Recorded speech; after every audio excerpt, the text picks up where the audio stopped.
No வாங்கிட்டு வந்துச்சு.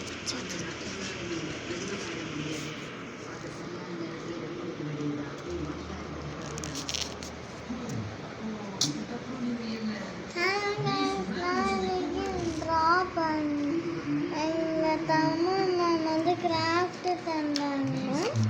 நான் அதை வந்து பண்ணிக்கிட்டு இருக்கேன். நான் பண்ணிக்கிட்டு இருக்கும் போது ஜாஸ்தி இந்த கைங்கெல்லாம் பார்த்தீங்களா, இதான் வந்துச்சு. குட்டி கொண்டு வந்துச்சு. அது பரவாயில்ல.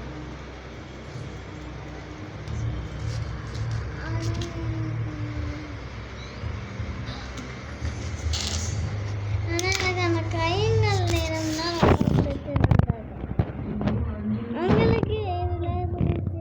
உங்களுக்கு இது பிடிச்சிருக்குன்னா மறக்காம லைக் போடுங்க. உங்களுக்கு இது பிடிச்சிருக்குன்னா மறக்காம சப்ஸ்கிரைப் போடுங்க. உங்களுக்கு பிடிச்சிடலன்னா மறக்காம லைக் போடுங்க.